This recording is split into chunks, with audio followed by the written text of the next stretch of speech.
The conference room buzzed with conversation, voices blending into a low hum that reminded me of white noise. I stood at the front, projector ready, slides polished. My pitch represented 6 months of work, research done after midnight, numbers checked 3 times over.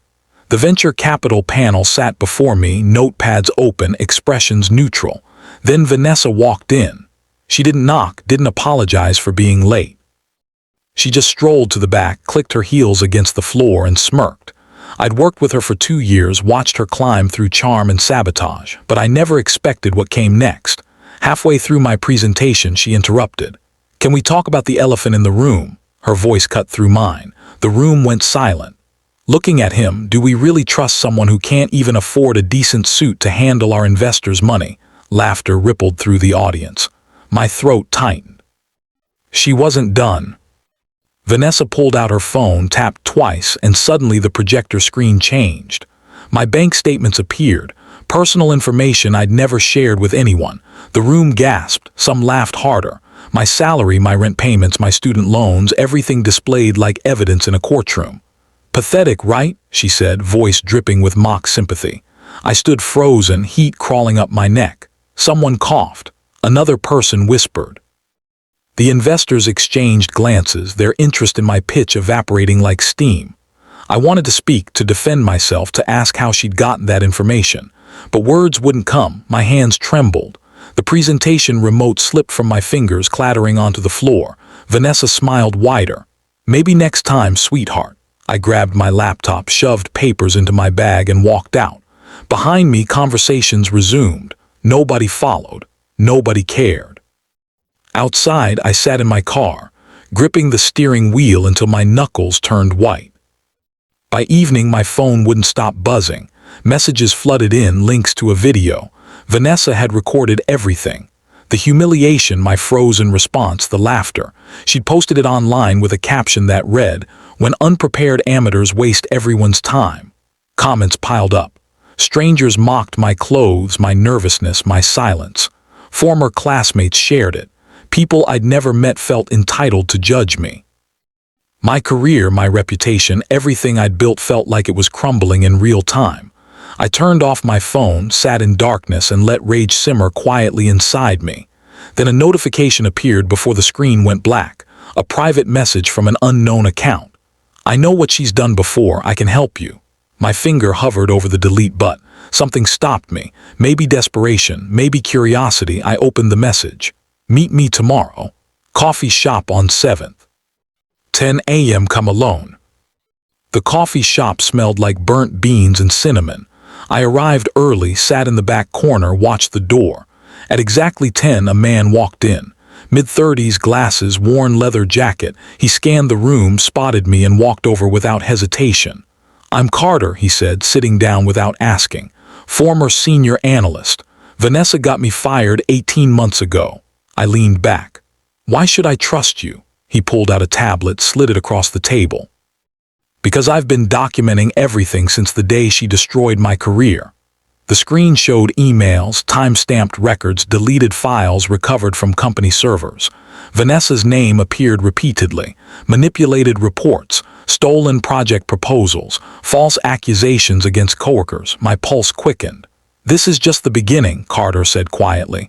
"There's more, a lot more, but it's encrypted. I need help cracking it." I looked at the screen, then at him. "What do you want from me?" Carter leaned forward, voice dropping. "I want justice, so do you." He wasn't wrong. That night I couldn't sleep. I kept replaying his words, thinking about the files he'd shown me. If even half of it was true, Vanessa wasn't just cruel, she was dangerous. The next morning I received an email, company-wide, subject line, "Mandatory team meeting. Sender, Vanessa." My stomach turned. The meeting started at 9. I arrived 5 minutes early, took a seat near the back. Vanessa stood at the front, confident, polished, smiling. Our manager sat beside her, nodding along to whatever she was saying. When everyone settled, she began. "I want to address recent concerns about team performance." Her eyes found mine. "Some people aren't pulling their weight. Some people embarrass this company." She clicked a remote. My face appeared on the screen. A photo from the pitch, mid-stumble, mouth half open. Laughter erupted. I sat still, recording everything on my phone hidden beneath the table. After the meeting, I stayed late. The office emptied slowly, voices fading into elevator chimes and closing doors. By 8, silence filled the halls. I moved carefully, checking over my shoulder every few steps.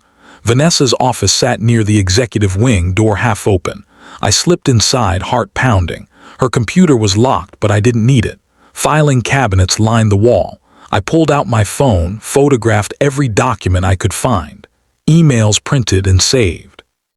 Contracts with forged signatures.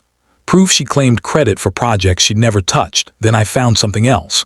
A folder labeled promotions board. Inside were emails between her and our manager, fabricated performance reviews, false complaints against coworkers. My name appeared multiple times. Unprofessional, unreliable, recommend demotion. I photographed everything. Then I heard footsteps. Heavy, slow, deliberate. Someone was coming. I froze, phone clutched in my hand. The footsteps stopped, just outside the door. I ducked behind the desk, barely breathing. The door creaked open. Through the gap beneath the desk, I saw expensive shoes, polished leather, not Vanessa's. The person walked to her computer, typing quickly. I risked a glance. Our senior manager. He was uploading files, muttering under his breath. I held my phone up, recording silently. He opened a folder, deleted something, then replaced it with another document. A report with Vanessa's name on it, but his signature hidden in the metadata. They were working together. My hand trembled. The phone slipped slightly. I caught it, but not before it tapped against the desk leg. The sound echoed. The manager stopped typing. "Hello?" His voice was sharp. I pressed myself against the floor, praying he wouldn't look. Footsteps moved closer. My chest tightened. Then his phone rang. He answered, irritated. "What now?" He sighed, turned, and left. I waited 5 full minutes before moving. I slipped out through the back stairwell, heart hammering. Outside, the night air felt freezing against my sweat-soaked shirt.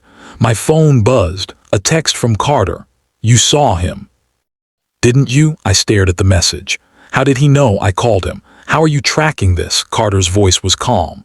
"I'm not the only one she's hurt. There are others. We've been watching, waiting for someone brave enough to act." "Who's we?" I asked. "You'll meet them soon, tomorrow, same place. Bring what you found." I hung up, hands shaking. When I got home, I couldn't sleep. I uploaded everything to an encrypted cloud, made 3 backups, and sent one to an email account only I knew. If something happened to me, the evidence wouldn't disappear. The next morning, I returned to the coffee shop. Carter wasn't alone. Another man sat beside him, younger, sharper. "This is Julian," Carter said, "data analyst. Vanessa fired him 6 months ago." Julian nodded. "Let's end this." We spread the files across the table. Julian pulled out a laptop, fingers flying across the keyboard. Within minutes, he cracked the encrypted folder Carter had mentioned. Inside were financial records, payments from clients directly to Vanessa's personal account. Money that should have gone through the company, embezzlement. My stomach dropped. "She's been doing this for years," Julian said. "Small amounts, hard to trace, but it adds up." Carter leaned back. "Now we have everything: corporate fraud, theft, sabotage." I looked at both of them. "What's the plan?" Julian smiled. "We go quiet, no drama. We send everything to the board anonymously, let them handle it." Carter nodded. "But first we need one more piece. Proof she knew what she was doing, a confession." I frowned. "How do we get that?" "You bait her," Carter said. "Make her think she's won, make her careless." The idea scared me, but I nodded. That afternoon I received another email. "Mandatory disciplinary meeting, tomorrow, 9 a.m. The meeting room felt colder than usual. Vanessa sat across from me, our manager beside her, HR representative at the head of the table.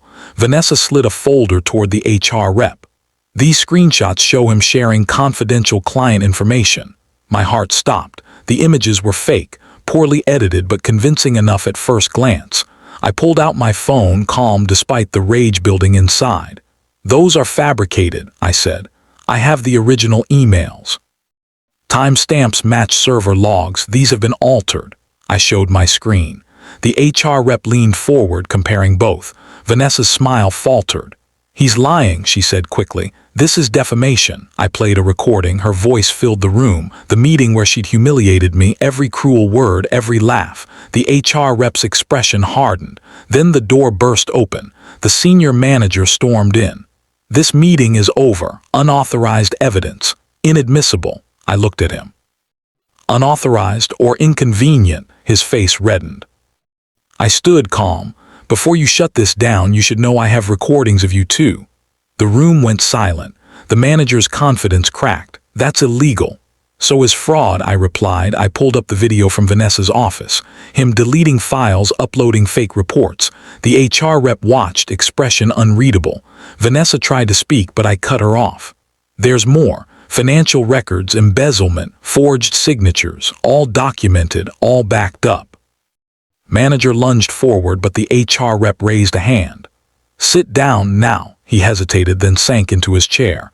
The HR rep looked at me. I need copies, everything.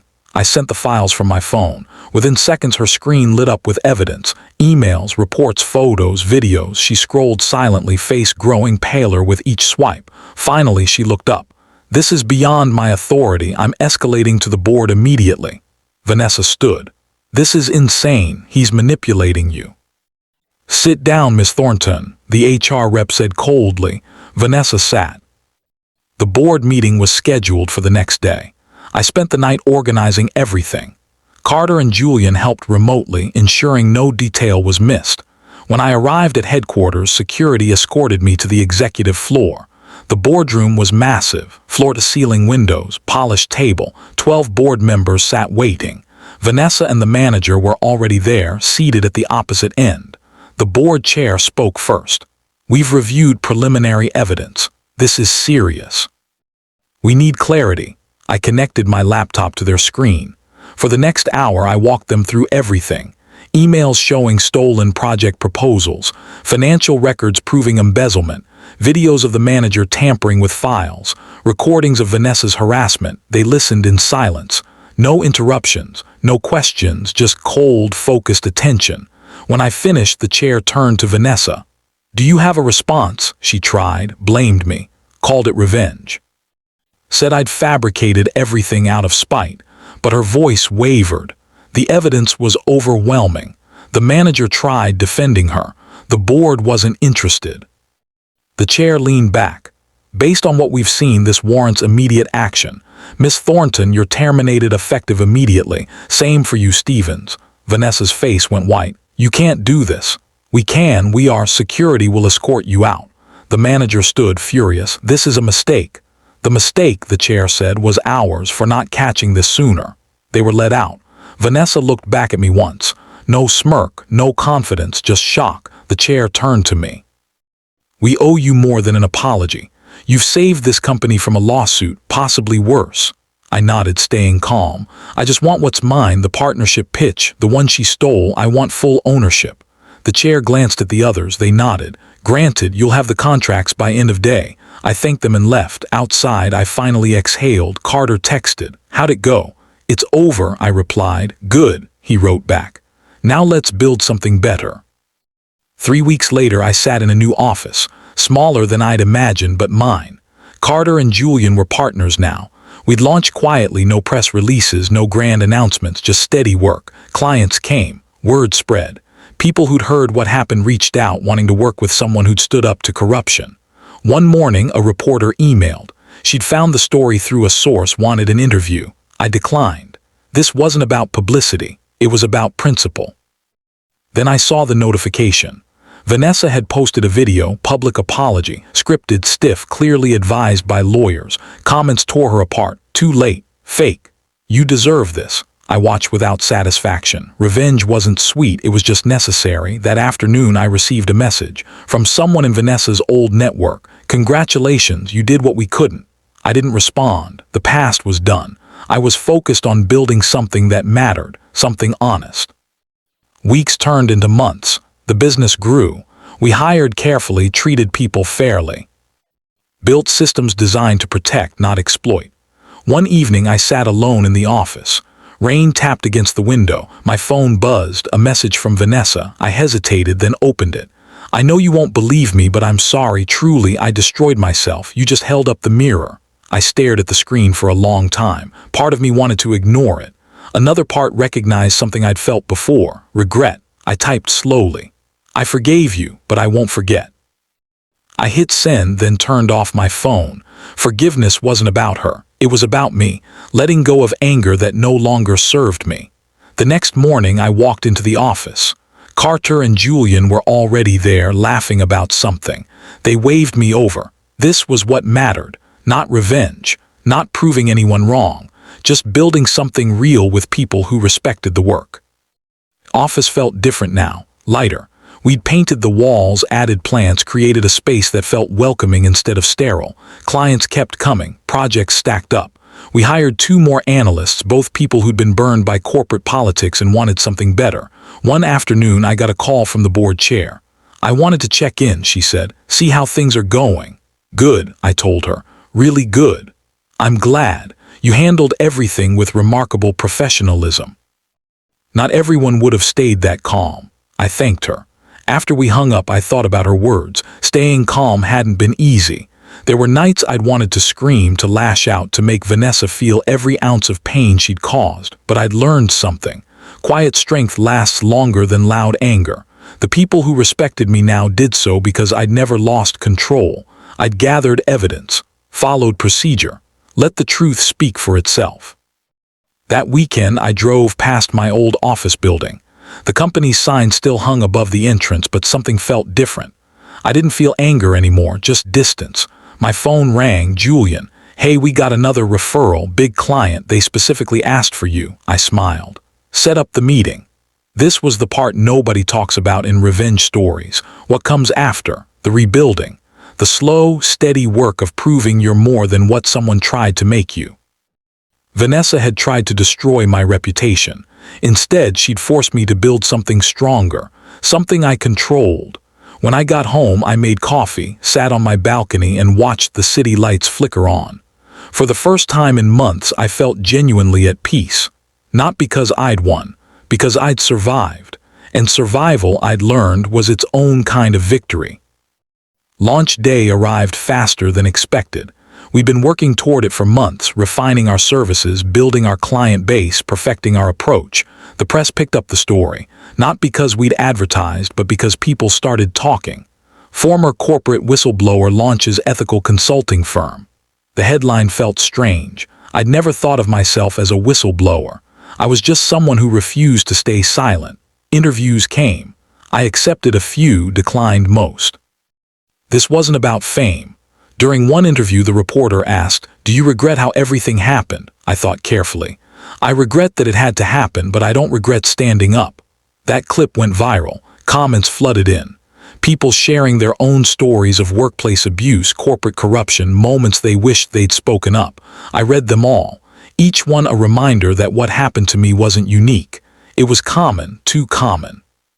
That night, Carter, Julian, and I celebrated quietly. No champagne, just coffee and conversation about what came next. Vanessa's apology video resurfaced weeks later. Someone had re-uploaded it with commentary, dissecting every word, every expression. The internet wasn't kind. I didn't watch it again. I'd moved on. One evening, I received an unexpected email from one of the investors who'd been at that original pitch, the one where Vanessa had humiliated me. I wanted to apologize, it read. I should have stopped what happened. I didn't. That was cowardice. I've been following your work since. Impressive. If you're open to it, I'd like to invest in your firm. I stared at the email for a long time. Part of me wanted to refuse, to prove I didn't need anyone who'd watch me suffer, but another part recognized growth. People change, I replied. Let's talk. We met the following week. The conversation was honest. He acknowledged his failure. I appreciated the honesty. By the end, we'd agreed on terms. Not because I needed the money, because partnerships built on honesty matter. Months passed, the firm stabilized. We weren't the biggest, but we were respected. That's what mattered. One afternoon, I sat in my office reviewing contracts. My assistant knocked. "There's someone here to see you. No appointment, says it's personal." I frowned. "Who?" She wouldn't say, just asked if you had 5 minutes. Curious, I agreed. The door opened. Vanessa walked in. She looked different, Tired, humbled, we stared at each other for a long moment. "I know I don't deserve your time," she started. "You're right," I said quietly. "You don't, but I'll give it anyway," she sat. For the next 10 minutes she explained therapy, accountability, real consequences she'd finally faced. I listened without interrupting. When she finished, I leaned back. "I meant what I said. I forgave you, but forgiveness doesn't erase what happened." She nodded. "I know, I just needed you to hear that I understand now. What I did, what I destroyed." She stood, walked to the door, paused. "You won quietly. That's the hardest kind of victory." After she left, I sat alone for a while. The room felt still, peaceful. I'd spent months chasing justice. Now I had something better, closure. I opened my laptop, pulled up the project files, and got back to work. Because the best revenge isn't public. It's building a life so fulfilling that the people who try to break you become footnotes. Not villains, just lessons. If someone has ever humiliated you, doubted you, or tried to destroy your future, then you already understand this story. You know what it feels like to stand there frozen while people laugh. You know the weight of stolen credit, sabotaged opportunities, and whispered lies. But here's what they don't tell you. Revenge doesn't need noise. The quietest triumphs are often the loudest. Don't scroll away. Subscribe for the next story that hits you where it hurts, like if you've ever been underestimated. Comment your comeback story. Share if you've ever quietly proven them wrong. Because the people who tried to bury you forgot something important. You weren't a seed meant to stay hidden. You were a seed meant to grow. And growth, real growth, doesn't need an audience. It just needs roots. Strong ones, deep ones. The kind that can't be pulled up by people who never believed you'd bloom. Remember this. They humiliated you publicly, but you won where it actually mattered. Quietly, completely, permanently.